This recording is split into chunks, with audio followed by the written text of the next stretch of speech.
Halo, selamat datang di channel YouTube DB Story. Sebelumnya, jangan lupa klik subscribe, lonceng, like, komen, dan share ke teman-teman kalian. Terima kasih. Perasaanku yang kini benar-benar hancur membuatku sontak pergi ke diskotik untuk melampiaskan segala derita yang sungguh menyengsarakan. Akhirnya aku temukan juga minuman beralkohol yang dapat menenangkanku. Tak tanggung-tanggung, aku pun terus meneguknya hingga benar-benar mabuk. Tapi sialnya alam bawah sadarku masih meresapi nasib ini. Gerak. Seseorang memanggilku. Apa ini nyata atau halusinasiku belaka yang sungguh mengharapkan hadirnya seseorang di tengah kekalutan yang melanda? Hei Gra. Suara itu kembali terdengar lebih jelas di telingaku. Hingga akhirnya aku dapati sosoknya kini tepat berada di sampingku. Hai, Cantika. Aku sangat senang bertemu seorang yang ku kenali. Kamu sendiri aja, tanyanya. Iya, aku memang sendiri. Sendiri? Kata sendiri bagi lelucon untukku kini. Aku jadi datang sendiri. Kamu itu gak sendiri. Kamu itu punya keluarga. Kamu punya teman. Kamu punya segalanya. Enggak kok. Cih. Aku merasa tersinggung. Jika dia mengira tak memiliki segalanya, lalu bagaimana denganku ini? Menyebalkan sekali. Ada satu yang aku gak punya, ujarnya kemudian. Apa? Kamu. Aku. Iya. Kamu sungguh menginginkanku. Ya, aku menyukaimu, Gra. Sangat. Kalau emang gitu, apa kamu bakal ninggalin aku? Seperti yang dilakukan seseorang setelah menyatakan perasaannya. Seseorang itu entah mengapa membuatku kini merasa marah. Tanpa kuduga dengan lembut, gadis yang mudah kuingat karena bando khasnya itu lantas menggenggam tanganku. Aku benar-benar udah jatuh sama kamu. Jadi, mana mungkin aku ninggalin kamu, Gra? Ah, gak percaya. Pasti ini cuma ngomong kosong kamu aja kan? Seketika aku lepas genggamannya. Adegan ini persis yang selalu dilakukan oleh dia. Dia menggenggamku lembut. Dia mendekapku hangat. Dia memberiku ketenangan hingga aku luluh dan jatuh cinta padanya. Namun setelah itu dia tega akan meninggalkanku. Dasar sialan. Gra, aku ini bukan seseorang yang kamu maksud itu. Aku bisa kok ngebuktiinnya. Beneran. Tentu, asal kamu ikut sama aku. Oke. Dengan mudahnya aku mengiyakannya. Kini yang kubutuhkan benar-benar hanya bukti. Ya udah, kamu mending habisin dulu wine-wine-nya. Sayang mau bazir loh. Nanti habis ini aku bakal buktiin semuanya. Benar juga, kalau gitu aku habisin dulu ya. Tanpa pikir panjang, seketika aku teguk habis seluruh wine. Yang ada hingga aku kini merasa sangat pusing. Tapi tak apa-apalah, daripada mau bazir kan. Seperti apa katanya. Mataku perlahan terbuka. Aku tak sadar telah tertidur sebegitu pulasnya. Namun aku sontak terperanjat menyadari aku sekarang tidak berada di kamarku. Dengan bingung lantas aku buru-buru meninggalkan tempat yang begitu asing ini. Hingga akhirnya sesampai di rumah aku malah disambut dengan tamparan yang begitu keras oleh Sani. Ada apa kamu ini? Heranku dibuat kesal oleh tingkahnya yang benar-benar gak jelas. Ada apa? Aku tanya, kenapa kamu semalam? Bukan urusan kamu. Kutusku masih merasa kecewa padanya hingga aku lalui dia begitu saja. Semalam kamu sama Cantika kan? Ucapnya membuat langkahku sontak terhenti. Dari mana kamu bisa tahu?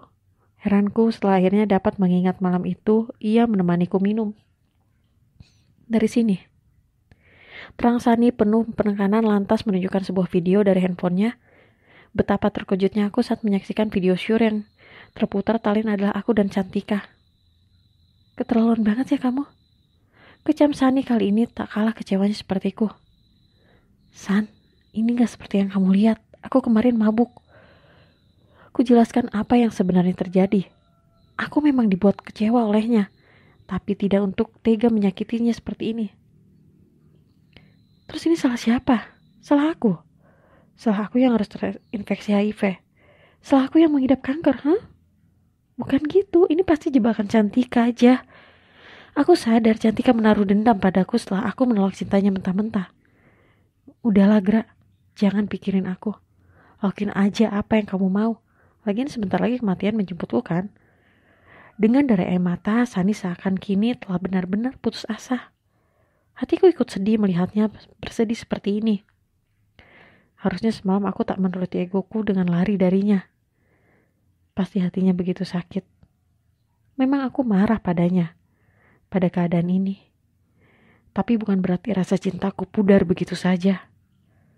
Aku merasa sangat menyesal telah menyakiti dia yang kucinta. Ditambah dengan perilaku tak senonoh ini. Jikalau malam itu aku tetap berada di sisinya, mungkin semua ini tidak akan terjadi. Demi mengembalikan nama baikku yang tercoreng gara-gara video syur tersebut hingga berbuntut pada kacaunya hubunganku dengan Sani, kuputuskan untuk segera menuju kediaman Cantika. Di depan rumahnya yang super megah, ia dengan tenangnya lantas menemuiku. Ada apa? Kangen ya sama aku? Ia berlaga so manis. Jangan pura-pura berlaga bego deh loh. Hapus video itu sekarang, kecamku. Video yang mana? Video kita itu. Kata itu terdengar sangat menjijikan.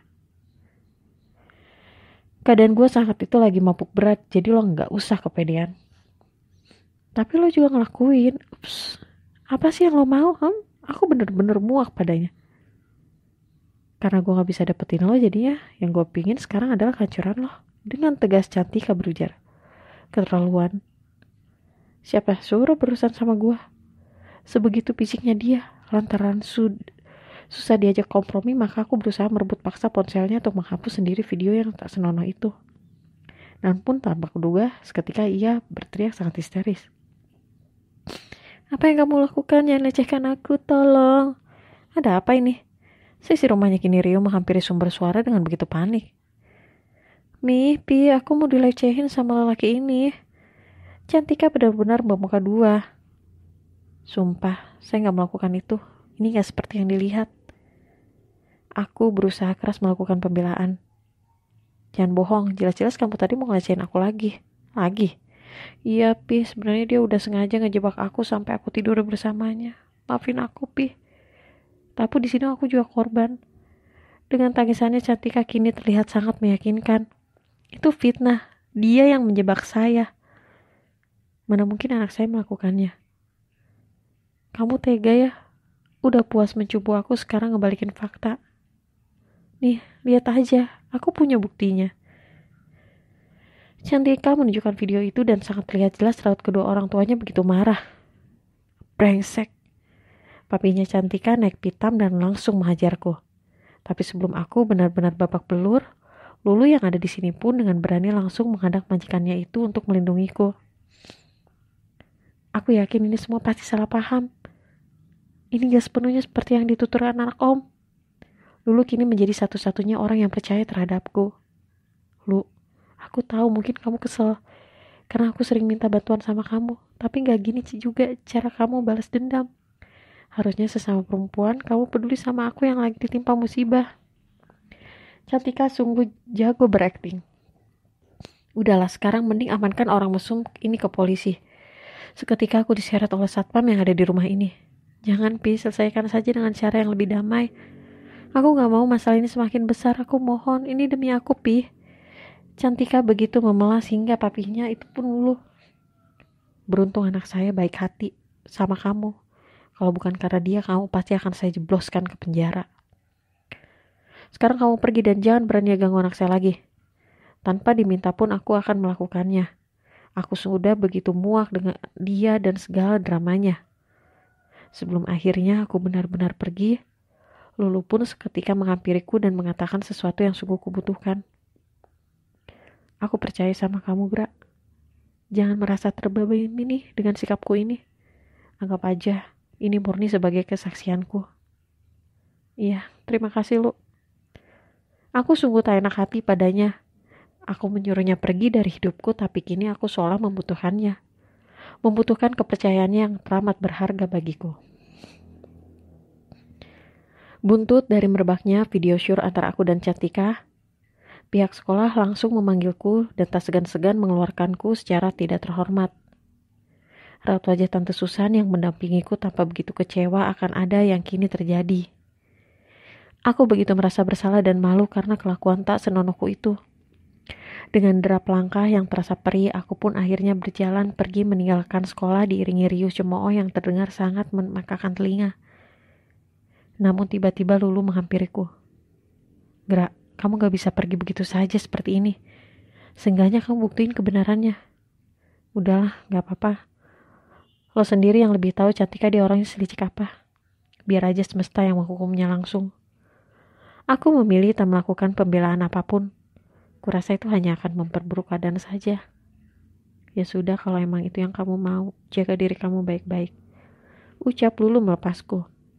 Setelah itu aku pun berlari pergi meninggalkannya. Aku hanya tak ingin ia ikut terkena masalah gara-gara aku. Sesampainya di rumah suasana begitu mencekam. Tante Susan memutuskan menutup rumah jahitnya lebih cepat. Dan ia pun bahkan tak seperti biasanya. Memilih untuk mendekam di kamarnya gara-gara sekecewa itu terhadapku. Aku pun kini hanya bisa menyesali perbuatan bodohku yang terlanjur kulakukan. Ibuku begitu menaruh harapan besar sama kamu, Gra. Terlebih setelah aku dikeluarkan dari sekolah sehingga gak bisa wujudin mimpiannya yang sangat ingin anaknya bisa berpendidikan tinggi. Dia bahkan sampai rela bekerja lebih keras hanya untuk itu. Tapi kamu malah ngelakuin kesalahan yang sama kayak aku. Sani dengan raut masamnya tiba-tiba menghampiriku yang tengah termenung sendiri di rumah pohonnya.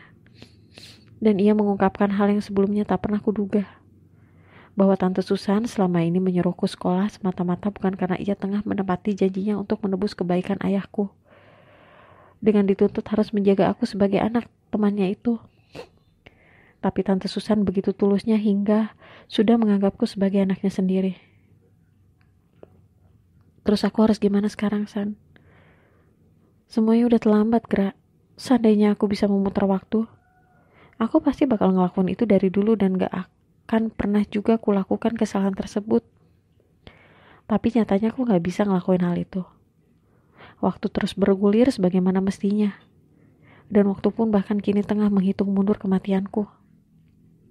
San, aku pilu mendengarnya. Tak ada satu orang pun yang akan merasa baik-baik saja jika hendak ditinggalkan orang yang dicintainya. Jangan khawatir. Untungnya ibuku orang sabar. Dia pasti bakal melapangkan dadanya kembali dan maafin kamu. Bukan ini yang kini lebih kukhawatirkan. Yang aku khawatirin itu sekarang adalah kamu, San. Lirihku berterus terang. Jangan khawatirin aku, Gra. Kematianku sudah jelas. Berhentilah mencintaiku atau kamu akan semakin terluka nantinya. Tutur Sani dengan wajah sendu yang begitu pucat. Terus kamu sendiri gimana? Sanggupkah kekecewaan yang dirasakan dapat mengikis perasaanmu padaku? Dari sorotnya aku bisa melihat dia masih menaruh cinta terhadapku. Meskipun aku telah mengecewakannya. Begitupun sebaliknya. Karena memang cinta sebegitu kuatnya. Cinta ini akan ikut mati juga bersamaku. Terangnya dalam. Bukan kamu aja yang bakal mati. Aku juga. Semua makhluk yang ada di bumi pun bakal mati. Dan saat itu cinta akan sampai di keabadiannya. Cinta yang sejati tak akan hilang begitu saja hanya karena kematian. Aku tahu, aku akan terluka karena harus kehilangannya. Tapi aku benar-benar mencintainya. Tak peduli apapun termaksud masa lalunya yang kelam itu. Aku sadar, tak ada manusia yang sempurna, termaksud diri ini. Tapi setidaknya cinta bisa menjadi penyempurna segalanya. Mendengarku, Sani pun hanya mampu menatapku lekat. Ia seakan kehabisan kata-kata. Hingga akhirnya beberapa detik kemudian tanpa babah, ia memegang dadanya dan lantas menggerang kesakitan. San, kamu kenapa? Khawatirku. Namun ia tak kuasa menjawab pertanyaanku hingga tak butuh waktu lama tubuhnya pun terkulai lemas. Aku begitu panik dan segera membawanya turun. Tan, Tante, Sani, Tan. Teriakku sembari terus menggendongnya yang sudah tak berdaya. Tante Susan dengan tak kalah paniknya langsung keluar dari kamarnya. Sani kenapa? Sani tiba-tiba kesakitan sampai lemes kayak gini. Jelasku tak keruan. Cepat bawa ke rumah sakit. Dengan tergesanya, aku dan Tante Susan lantas melarikan Sani ke tempat tersebut. San, tahan, ibu tahu kamu pasti kuat.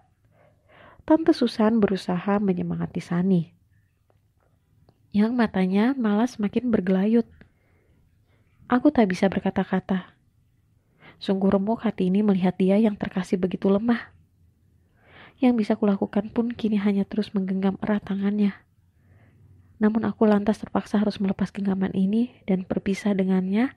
Sesampainya di rumah sakit kala para tim medis langsung membawanya ke sebuah ruangan untuk menanganinya.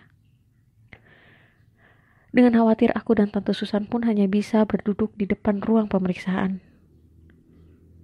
Dokter bilang umurnya udah gak lama lagi. Padaku Tante Susan meluapkan kesedihannya yang tak kuasa lagi dibendung. Perasaan ini sungguh berkecamuk mendengar kenyataan yang ada. Ketika mau tak mau harus menyaksikannya perlahan-lahan semakin tak berdaya dengan rasa sakit yang menyiksa. Sungguh hancur hatiku dibuatnya.